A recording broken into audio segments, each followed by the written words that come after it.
Tai apie paprikas, apie smulkės ir mažutės paprikas, kurios gali būti saldžios ir kurios gali būti aštrios.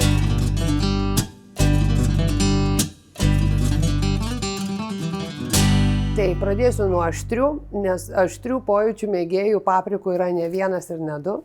Tai paraginsiu juos išsirinkti jums tinkančią ir patinkančią veislę. Na, jalapeno tai yra klasikinė aštrioji paprika, bet mes štai turim ir topik, štai tokią paprikytę, kuri yra tokia rutuliuko formos ir labai aštri. Na, paprikų valgytojai žino, kad aštriosios paprikos būna dar aštresnės, jeigu pakliūna ir viena kita sėkla.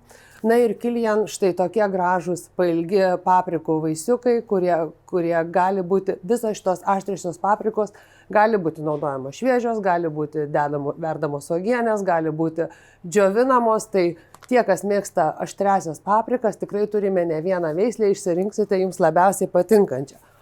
O ta naujoji grupė žmonių, kurie atrado paprikas dėl to, kad jos yra labai patogios valgyti ir mes turime vieno kąsnio paprikas, tai vėlgi nepasiklyskite toje gausoje ir išsirinkite jums labiausiai patinkančią.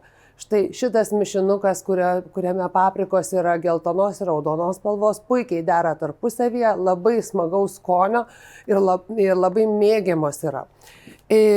Hamik, dėl ko mėgiama šita paprikytė. Jis yra labai skani ir viduje nėra sėklų.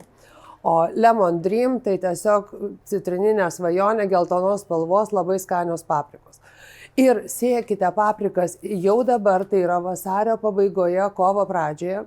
Naudokite pomidorams tinkantis durpių substratą. Pasirinkite daigyklas, kur galite pasėti po vieną sėklelę. Ir aš klausiau kaimynės, jos paprikos visada greičiau sudygsta nei mano, ką jinai daro. Tai išdavė kelias paslaptis, kad paprikos sėkmingai sudygtų, joms reikalinga aukštesnė temperatūra, tai yra 22-26 laipsniai. Ir štai šitą durpių substratą, kuris jau yra paruoštas, jinai dar kartą persijoja, įleidžia į tą substratą oro.